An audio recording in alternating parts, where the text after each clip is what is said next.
Hello and welcome everyone. स्वागत है आप सभी का हमारे यूट्यूब चैनल IAS पॉइंट में।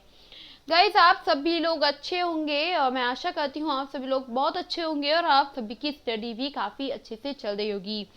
तो गाइस, जैसे कि आप सभी लोग जानते हैं, हमने कल अच्छे से डिस्कस किया उत्क्रमित के बारे में, ठीक है। साथ ही हमने जाना परिवर्तन के बारे में, काफ़ी एग्जाम्पल्स हमने आपको बताए थे। और आज जो हम डिस्कस करने वाले हैं, आज आप लोग सभी यहाँ पे देख पा रहे हैं, परिवर्तन का ही हमारा पॉइंट है, फैल जाता है, ठीक है गाइस। तो इसके बारे में हम डिस्कस करेंगे, इस वर्ड का मीनिंग होता क्या है, ठीक है। इसके बारे में हम आज जानने वाले हैं।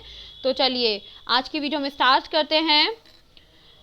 तो गाइस, यहाँ पे जो एक शब्द है फैलना, ठीक है, यह एक परिवर्तन है, ठीक है, यह एक परिवर्तन है।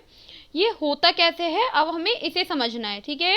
तो अब हम इसे समझेंगे कि ये वर्ड फैलना है और फैलने का मतलब क्या होता है और ये किस तरीके से फैलता है, ठीक है। इसके बारे में हम आज आपको समझाएंगे और हम सभी लोग इसको क्या करेंगे, अच्छे से पढ़ेंगे, जिससे हमारे माइंड में ये अच्छे से फिट हो जाए। गाइस, जब भी कोई पदार्थ बड़ी होने लगती है, ठीक है, जब भी कोई पदार्थ होता है वो बड़ा होने लगता है, बढ़ने लगता है, फैलने लगता है, तो इसे आपको अच्छे से समझना है, यह भी एक परिवर्तन है। तो गाइस, कोई भी पदार्थ है जो बड़ा होने लगता है, फैलने लगता है, तो ये क्या हो गया, ये भी हमारा एक परिवर्तन होता है।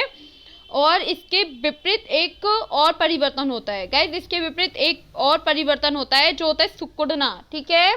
आपको अच्छे से सब कुछ ध्यान रखना है, you listen to me carefully. तो गाइस, चलिए हम इसके बारे में और जानते हैं कि ये जो हमारा वर्ड है सिकुड़ना, तो सिकुड़ना क्या होता है। जब कोई भी वस्तु फैल सकती है तो कोई भी वस्तु सिकुड़ भी सकती है। गाइस, ये आपको ध्यान रखना है कि कोई भी वस्तु फैल सकती है तो कोई भी वस्तु सिकुड़ भी सकती है, और जो सिकुड़ना है वो भी एक परिवर्तन है। ये हमें पता चल गया कि फैलना क्या होता है, सिकुड़ना क्या होता है, ठीक है।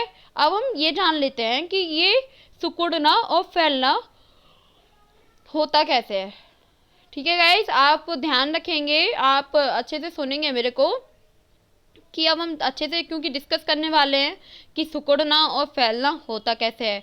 गर्मी के कारण कोई भी वस्तु है, ठीक है गाइस, गर्मी है, गर्मी के कारण कोई भी वस्तु होती है तो वह फैल सकती है, और कोई भी वस्तु ठंडी होने के कारण सिकुड़ भी सकती है। तो गाइस, ये आपको अच्छे से ध्यान रखना है कि गर्मी के कारण कोई भी वस्तु फैल सकती है तो कोई भी वस्तु सिकुड़ भी सकती है, ठीक है। गर्मी के कारण जो भी हमारा पदार्थ है वो फैलने लगता है, ठीक है, अपने आप में एक चौड़ाई का रूप ले लेता है, ठीक है। तो आपको अच्छे से ये ध्यान रखना है। और ठंडी होने के कारण क्या होता है, ठंडी होने के कारण जो हमारा पदार्थ है वो सिकुड़ने लगता है। किसी भी वस्तु के बढ़ने को हम फैलना कहते हैं, और किसी भी वस्तु के छोटे होने या फिर उसके आकार को कम होने को हम लोग कहते हैं सिकुड़ना। इस दो परिवर्तन के माध्यम से, ओके गाइस, इन दो परिवर्तन के माध्यम से किसी भी औजार को, औजार में क्या होता है, औजार को जो चढ़ाए जाते हैं हैंडल्स, तो उसके बारे में आपको देखना है। औजार में लकड़ी के हैंडल जब चढ़ाए जाते हैं तो इन्हीं दो परिवर्तनों को अच्छे से ध्यान में रखकर होता है। आप यहाँ पे देख रहे हैं ये औजार हैं, तो इसमें क्या हो रहा है, जो लकड़ी के हैंडल हैं तब वो फिट किए जाते हैं, तो ये दोनों परिवर्तन के बारे में ध्यान में रखकर ही किए जाते हैं। दो परिवर्तन को ध्यान में रखकर क्या होता है गाइस, ये सब कुछ पॉसिबल हो पाता है, आपको अच्छे से जान लेना है। अब यहाँ पे गाइस आप लोग देख पा रहे हैं मोमबत्ती, तो ये मोमबत्ती है, और मोमबत्ती को तो हम जलाते हैं, तो क्या वो जलने के बाद क्या होता है मोमबत्ती, क्या वो उत्क्रमित परिवर्तन है। तो जलने जो मोमबत्ती है वो एक उत्क्रमित परिवर्तन नहीं है। क्यों नहीं है, क्योंकि जो मोमबत्ती है वो जल के अच्छे से पिघल जाएगी, वो अदृश्य हो जाती है, ठीक है गाइस। आपको ध्यान रखना है, जो मोमबत्ती है वो जलने के बाद अदृश्य का रूप ले लेती है, और क्या होता है वो धीरे धीरे पिघलती रहती है, मेल्ट होती रहती है। मेल्ट होने के बाद क्या होता है, वो उसका एक मोम रह जाता है, ठीक है। आप सभी लोग जानते हैं कि मोमबत्ती का मोम रह जाता है जो नीचे गिरता है, टपकता है, ठीक है।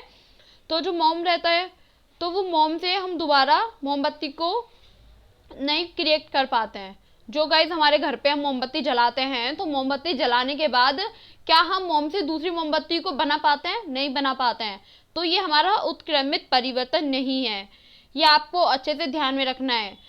धीरे धीरे जब मोमबत्ती जलती रहती है तो उसकी जो लंबाई है वो भी कम होने लगती है। ठीक है गाइज, ये आपको अच्छे से समझ लेना है कि मोमबत्ती एक उत्क्रमित परिवर्तन है या नहीं है।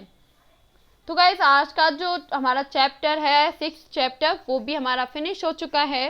कल हम 7th लेसन के बारे में अच्छे से जानेंगे। आई होप गाइज आपको ये भी अच्छे से समझ आ गया होगा। और आपको अगर एक भी पॉइंट नहीं समझ आता है गाइज तो आप क्या करेंगे, कमेंट बॉक्स में कमेंट करेंगे। मैं डेली आपसे बोलती हूँ, आप अपने मन में कोई भी डाउट नहीं रखेंगे। ओके, तो चलिए हम आपसे मिलते हैं कल। और अगर आपको मेरी वीडियो पसंद आती है तो आप इसे लाइक कीजिए, सब्सक्राइब कीजिए एंड कमेंट कीजिए। Thank you so much guys, bye bye.